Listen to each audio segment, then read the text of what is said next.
Por ser mais fraco, que a gente tem a sensação, a gente tem umas chuvas mais frequentes, mais constantes, mas parece que não tão intensas, né? Rara exceção um outro dia, mas a impressão que dá é que está chovendo em todo o Brasil, boa parte do Brasil, mas chuvas menos intensas.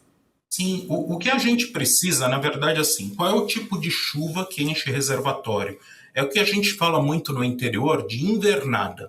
O que é invernada? São aqueles dias fechados, chuvosos, a chuva constante. Esse é o tipo de precipitação que enche reservatório. E o que vem chamando atenção nesses últimos meses, né, tirando agora em fevereiro que choveu um pouco melhor, mas desde o início da primavera, é muito essa situação de calor e pancada de fim de tarde. O problema é que essa chuva de fim de tarde, ela pode ser intensa, mas ela não é muito abrangente, ela pega uma área restrita. E logo depois disso, no dia seguinte, ou mesmo horas depois, o sol já volta e parte dessa água evapora. Então isso faz com que você não tenha realmente um ganho significativo, nem em umidade de solo e nem mesmo reposição de água nos reservatórios. Esse é um ponto curioso que você citou, os reservatórios, porque todo mundo se questiona. Está chovendo tanto, dizem que estamos com crise de água, está faltando água no reservatório, a gente passa e está cheio. Quem está roubando essa água? Mas é que a gente não consegue, né? A gente tem a impressão que está tudo certinho, tudo normal, mas não é bem assim, né?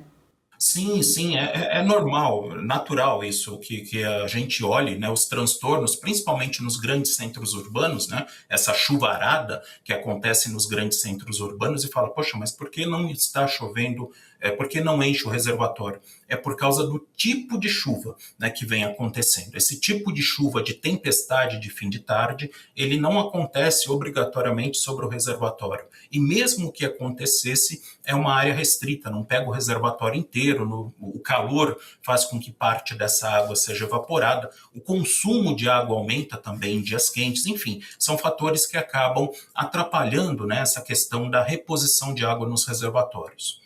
Por um lado, a chuva, ela faz bem, ela por uma certa quantidade, ela é boa, né, pro agro, pro campo. Por outro lado, você colocou que essa chuva que no final da tarde pode não influenciar tanto no solo, na umidade. Isso não significa que nós podemos ter aí uma boa safra para o ano que vem, porque pode influenciar, né, até a partir de junho, julho, você já colocou aqui que começa a vir, já vem El Niño. A gente só vai saber mesmo depois como foi o resultado. É difícil, né, fazer uma previsão, até faz uma estimativa, mas não dá, não é assertivo. Porque a área atingida pela chuva é restrita. Então, é o que a gente chama muito no interior de chuva manchada, né? Então, você acaba tendo um talhão com bom desenvolvimento, porque a chuva tem sido mais recorrente, e logo do lado, na fazenda vizinha, essa chuva não está acontecendo, né? E isso já muda bastante a produtividade. Então, o desafio, quando você acaba tendo essas chuvas manchadas, é justamente estimar a safra como um todo por conta dessas situações diferentes que a gente vê em áreas relativamente próximas. Agora, uma coisa interessante, né, Joyce? Não é de hoje que a gente fala de falta de água nos reservatórios. A gente já falou em outros anos, já vem falando isso desde do início dos anos 2010. Se a gente for olhar, né, essa questão da crise hídrica versus a produtividade de grãos no Brasil, a gente vê que a situação é diferente. A produtividade de grãos, ela normalmente vem aumentando desde 2010 para cá. E a gente vive uma crise hídrica. Por que isso? Porque essas pancadas de fim de tarde, mesmo que eu comentei, parte dessa umidade do solo se vai, né, no dia seguinte, mas ainda assim essas pancadas de fim de tarde, muitas vezes elas são suficientemente boas para o desenvolvimento agrícola no Brasil, só que elas não enchem reservatório. Então é interessante, o tipo de chuva que cai no Brasil, ela pode ajudar um setor da economia e atrapalhar outro, né? E é exatamente isso que a gente vê, inclusive nesse ano.